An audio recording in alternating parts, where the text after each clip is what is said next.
Assalamualaikum warahmatullahi wabarakatuh. Saya Muhammad Rifki dari CV Global Solusindo akan mempresentasikan proyek yang telah saya kerjakan hingga saat ini. Proyek yang saya kerjakan berjudul Perancangan Sistem Keamanan Berangkas menggunakan metode Convolutional Neural Network berbasis pengenalan wajah. Pemrograman yang saya gunakan menggunakan Python versi 3.6.8. Modul yang diinstal di Python ada beberapa, yaitu Keras, Matplotlib, MySQL, dan seterusnya. Langsung saja ke filenya. Nah, di sini ada folder dataset, ada folder hardcase yang digunakan sebagai algoritmanya, dan ini adalah file yang telah saya gabungkan sedemikian rupa dari beberapa project yang masih terpisah kemarin menjadi satu agar mudah dioperasionalkan. Nah, ini ada contoh dataset yang bagus. Tentunya dataset yang bagus adalah posisi wajah berada di tengah dan tidak terlalu dekat dengan kamera. Ini folder dataset tentunya masih kosong karena belum ada wajah yang didaftarkan. Langsung saja kita running programnya.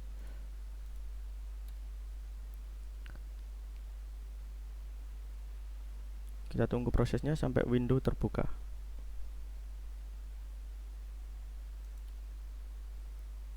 Nah, ini ada beberapa tombol yang harus diketahui. Yang pertama, tombol untuk face recognition-nya. Yang kedua, tombol untuk ngetrain data wajahnya. Jadi saat kita sudah punya dataset wajah yang telah didaftarkan, kita harus train terlebih dahulu. Kemudian ada tombol hapus data wajah, kemudian capture wajah baru ke database. Jadi kita mengcapture wajah baru dulu, kemudian tersimpan ke database, sehingga pada saat kapanpun kita bisa mengakses database, kemudian kita daftarkan wajah barunya dari database. Ini tombolnya. Nah, ini adalah tombol untuk memilih port Arduino yang tersedia. Nah, saja kita cek. Nah, ini ada dua komport yang ready. Yang pertama ini komport nggak tahu ya, ini mungkin kamera atau keyboard atau yang lain. Nah, yang USB serial ini adalah komport Arduino yang terdetek. Kita pilih. Nah, pertama kita simulasikan capture wajah baru ke database terlebih dahulu. Kita klik. Nah, kita masukkan namanya, siapa yang mau kita daftarkan. Ambil contoh namanya Rifki. Klik OK atau tekan enter. Nah, maka muncul perhatian bahwa foto wajah baru akan di capture sebanyak 100 kali. Klik aja OK. Nah, maka ini akan dilakukan proses pengcapturean gambar sekaligus penyimpanan ke database. Nah, kita harus mundur supaya untuk mendapatkan dataset yang bagus. Tentunya tidak terlalu dekat. Kita juga perlu noleh-noleh untuk mendapatkan data gambar yang lebih beragam agar pada saat train program lebih mengenali wajah yang beragam pula. Seperti itu. Nah, ini akan dilakukan proses pengcapturean gambar sebanyak 100 kali. Karena ini membutuhkan waktu yang lama, kita pause dulu, nanti kita play kembali. Nah, setelah proses pengcapturean gambar sebanyak 100 kali, maka jendela pengcapturean gambar langsung otomatis nge-close. Kita cek apakah sudah masuk ke database.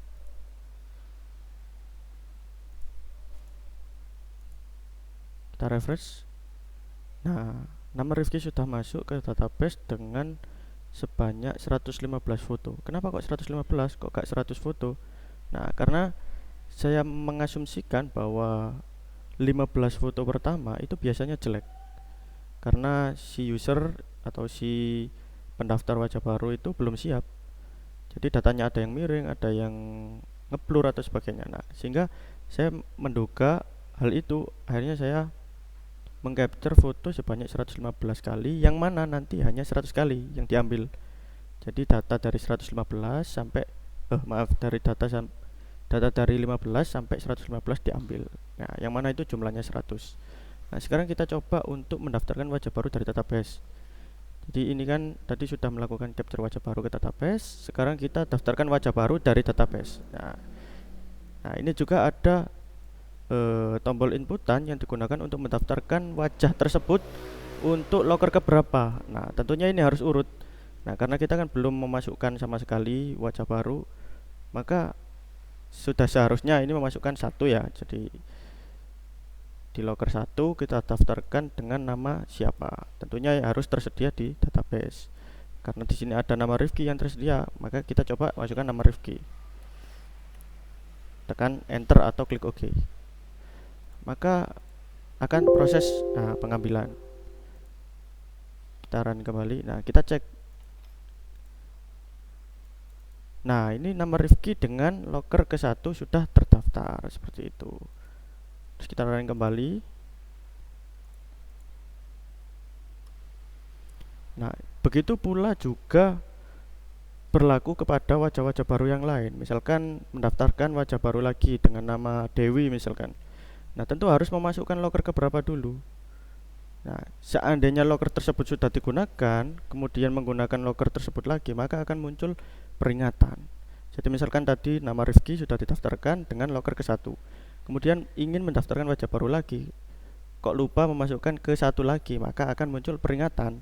Kenapa kok muncul? Karena loker tersebut sudah didaftarkan dengan nama Rifki. Seperti itu. Kita coba daftarkan wajah baru dari database. Karena loker 1 sudah dipakai dengan nama Rifki, nah dia akan muncul error. Nomor loker tersebut sudah digunakan, silahkan pilih nomor loker lain. Nah, jadi nggak bisa menggunakan nomor loker 1 karena sudah milik orang lain. Kalau mau dipaksa, silahkan coba aja. Nah, dia akan terus mengeluarkan statement seperti itu. Nah, kalau mau mendaftarkan dengan loker lain, tentu bisa. Misalkan 2, klik OK. Nah, maka akan lanjut ke masukkan nama berikutnya. Tentunya nama ini harus tersedia di database gitu. Nah, kemudian tombol hapus wajah digunakan untuk apa? Nah, digunakan untuk menghapus data wajah yang telah terdaftar. Jadi ketika kita sudah mendaftarkan wajah baru, kita juga bisa hapus dari tombol ini. Nah, ini dimasukkan nomornya berapa, lokernya, namanya siapa, nanti akan menghapus di direktorinya dan juga di database. Kita coba, karena Rifki sudah terdaftar di loker 1, kita coba 1, tekan OK, masukkan namanya Rifki. Nah, maka dia akan terhapus. Nah, sudah tidak ada. Dan juga di database juga tidak ada. Kita refresh. Nah, kosong.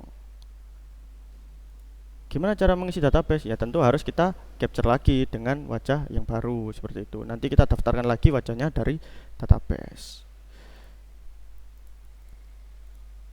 Kita running kembali.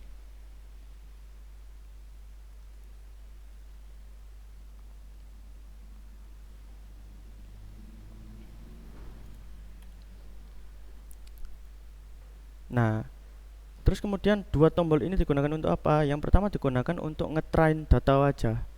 Jadi kita istilahnya mempelajari program supaya mengenali data-data wajah yang telah kita punya. Seperti itu. Nah, tentunya kita tidak menyimulasikan tren data wajah karena data wajah tentu membutuhkan waktu yang cukup lama seperti itu. Ya kan? Nah, sebelum tren data wajah dilakukan, tentu kita tidak bisa melakukan face recognize karena belum ada hasil dari tren ini. Nah, nanti kita simulasikan dengan data yang sudah kita train. Saya sudah pernah mentrain data wajah. Nah, kita simulasikan menggunakan data ini. Jadi ada 5 data wajah yang telah kita train kemarin. Kita coba simulasikan di sini. Nah, ini adalah hasil tren data dari 5 wajah yang kemarin. Nah, anggapannya kita sudah melakukan tren data wajah. Tentu kita sudah bisa melakukan face recognize. Nah, kita sebelum melakukan face recognize, kita pilih terlebih dahulu Arduino terdetek di berapa, kita pilih sudah, baru kita bisa melakukan face recognize. Kita klik.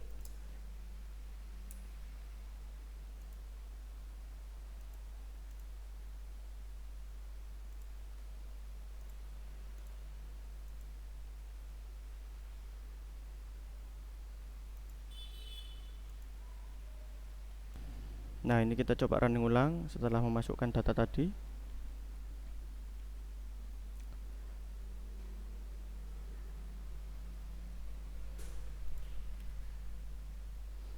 Nah, anggapannya kita sudah melakukan tren data wajah, karena tentu tidak bisa kita simulasikan sekarang karena pasti tren data wajah akan membutuhkan waktu yang cukup lama.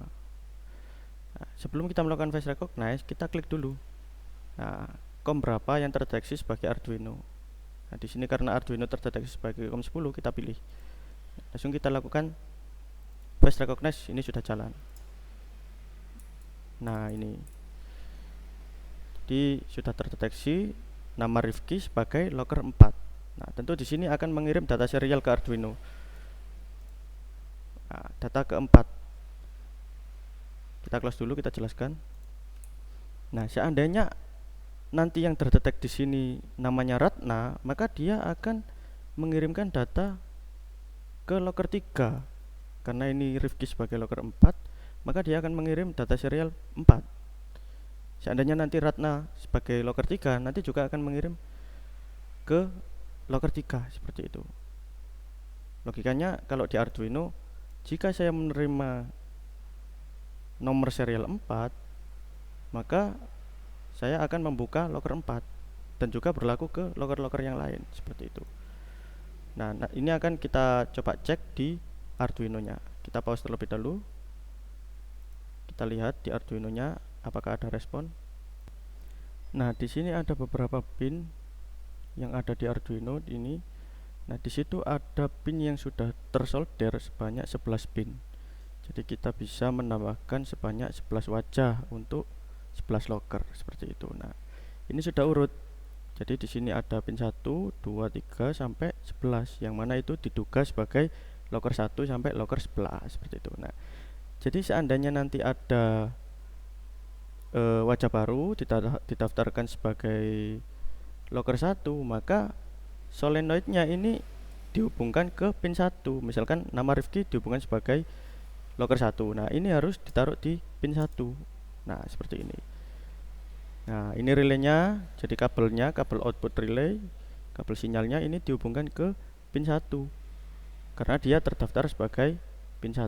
Nah, maka seandainya nanti ada wajah dengan nama Rifki, kemudian lockernya terdaftar sebagai 1, maka yang terhubung di pin 1 ini yang akan terkontrol oleh Arduino. Nah, seandainya terdaftar sebagai locker 2, maka ini juga terhubung di pin 2. Nah, seperti itu. Yang mana nanti ketika ada nama seseorang yang terdaftar sebagai locker 2, maka akan menggerakkan relay yang nomor 2 ini karena dia terhubung ke pin 2. Nah, logikanya seperti itu. Nanti tinggal diurut saja. Seandainya ada user baru dengan nama si A kemudian mendaftar sebagai locker 3, maka yang di pin 3 inilah nanti yang akan terkontrol oleh Arduino. Seperti itu. Mungkin itu saja yang dapat saya sampaikan. Kurang lebihnya, Assalamualaikum warahmatullahi wabarakatuh.